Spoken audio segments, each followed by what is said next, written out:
sant di gërëm Union européenne bi nga xam ne moo financé programme bu am solo bi waaye vraiment di féliciter ECOPAS nga xam moom lañ dénkoon liggéey bi mu ànd ci ànd bu rafet ak association communautaire yi ànd ci tamit ànd bu rafet ak collectivité territoriale yi nga xam ne ñoom la projet bi impacté muy Sam Notaire Ndiarème Limamoulaye Wakhinane fii ci Guédiawaye ak Yëmbal ca Pikine muy ànd bu rafet waaye ànd bu am njëriñ ndax tax na ñu jëmbat ay garab lu tolloog 10 hectares ci bande filao bi waaye tax na tamit nit ñi gën a xam lan mooy environnement ak lan moo war a nekk seen taxawaay ci doxal ay projets yu jëm ci environnement loolu nag am na solo ndax gannaaw bi projet bi jeexee ci wàllu financement Union européenne ñun waa dëkk bi dañu war a continuer di doxal loolu nga xam ne njëriñ la te ñu tàmbali ko ak projet bi kon ñun ville de Guédiawaye ñu ngi wax sunu ubbeeku ci wetu préfet continuer liggéey ak association yi waaye ñu ngi def appel tamit Union européenne su fekkee mën na nekk ñu financé waat beneen phase ci programme bi ndax wax dëgg yàlla jur na yaakaar te am na solo ñu war ko mën a continuer. waaw li ma wax mooy xam nga ñun comme lu ñuy def rek dañ koy waxtaanee ak ñëpp y compris association yi du jaadu fii tey ñu ne exactement lii la ñu nar a def wala moom la ñu war a def waaye li ñu mën a jàpp rek mooy ñun dinañ continuer encourager maanaam ñi nga xam ne ñu ngi def liggéey bu rafet dinañ leen encourager dinañ leen teral pour wane leen en exemple. ci biir loolu nag may wax bu baax ñu association yi ay actrices lañ waaye ville de Guédiawaye tam actrice la ci seen côté ñu ànd ensemble liggéey comme ni ñu ko defee ba projet bi sotteeg jàmm. ginnaaw bi ñu waxtaanee ci wàllu projet ECOPAS muy projet boo xam ni ñi ngi ko commencé 2018 mu ñëw tey jii di jeex ci ginnaaw ñetti at yi ñu def ci réalisation yu am solo boo demee ci littoral bi tey di nga fekk lu mat 10 hectares yoo xam ni reboisé nañ ko. boo demee aussi ci wàllu gouvernance defal nañ ci ay gëstu yu am solo yoo xam ni tënk nañ ko ci ay documents yoo xam ni partagé nañ ko ak ñi nga xam ni ñëpp ñooy bénéficiaire du projet bi. ba pare jàppale nañu aussi lu mat téeméeri micro entreprise ak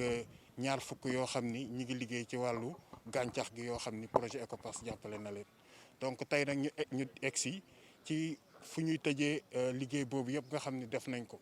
li ñuy ñaan rek moo di ñi nga xam ni ñoom lañ koy bàyyeel muy collectivité locale yi ak association yi ñu jàpp ko ak seen fukki loxo dëgëral ko ba nga xam ni ëllëg képp ku fi ñëw réalisation yi nga xam ni def nañ ko dinañ ko fi mën a fekk donc loolu rek la ñu amoon pour wax ko ci. donc nguur gi déjà xam nga moom suñu waxee projet parce que nguur gi moom moo ko xaatim ak Union européenne donc ñu mën ko def ci biir département bi mais loolu dañ ko def. Encadrement bi parce que am na service boo xamante ni ne am na une certaine transversalité parce que ni muy liggéeyee bu nekkee service technique état noonu lay liggéey ak collectivités territoriales yi parce que en matière de décentralisation am na ay compétences yoo xamante ne environnement la mais loolu itam ñoom dafuñu ko ñoom kese biñ koy def yëpp dañ ci ànd ak collectivités territoriales yi donc sànq maa ngi wax ne souvent damay xool dimanche bi damay gis ay conseillers. lu mel ne Wakhinane lu mel ne Ndiarème Limamoulaye ñu dem ci terrain bi di encadrer ak action yi yoo xamante ne ni association yi donc nguur gi du jóg continuer poursuivre action yooyu ñuy def loolu lépp bu yombee c'est parce que ne déjà bi ñuy tàmbali collectivité territoriale dugal nañ seen loxo association dugal nañ seen loxo mais également service technique bi dugal nañ ci loxoom ba nga xamante ne y a une bonne symbiose seen biir déggoo nañu ci li ñuy def. donc loolu dañ ko continuer en relation avec tous les acteurs pour que ak li ñu dañ ci jot a def nga xamante ni ñëpp reconnaître na lu baax la ñu mën ko consolider mën ko pérenniser voilà donc loolu xam nga liggéey bu chaque jour la parce que Eaux et Forêts à chaque fois mi ngi sur le terrain mi ngi liggéey ak ñoom parce que xëy na ñoom des na tuuti sensibilisation bi leen defal parce que lu ñuy dindi foofu dafay am après ay effets ci environnement bi donc Eaux et Forêts bi ngi ciy liggéey collectivités territoriales également ñu ngi ciy liggéey population seen bopp parce que boo demee si yenn koñ yi nga mel ne Cité ak Air Afrique ñoom ils sont organisés ne léegi kenn du traverser seen koñ ti dugg pour jël foofu suuf kenn du fa traverser pour dem suur mbalit UCG également récemment ak le ministre de l'urbanisme am na liggéey boo xamante ne tàmbali na ko fa pour que ñu préserver zone boobu léegi nag li ci yokk moom mooy que am na ay idées yoo xamante ni ne agité nañ ko que idées yooyu ñu mën ko mettre en œuvre mais déjà charretiers yi au lieu que ñu nekkoon di jël suuf et cetera parce que liggéey lañ ko jàppee ñu reconvertir leen donc yooyu yëpp état bi mi ngi ci réfléchir na ci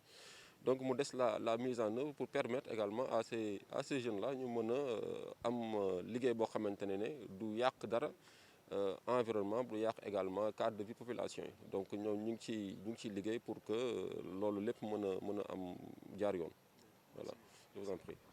Alors après 3 ans en fait des déroulement de ces projets, parce qu'on a démarré en avril 2018, on peut dire que voilà, on a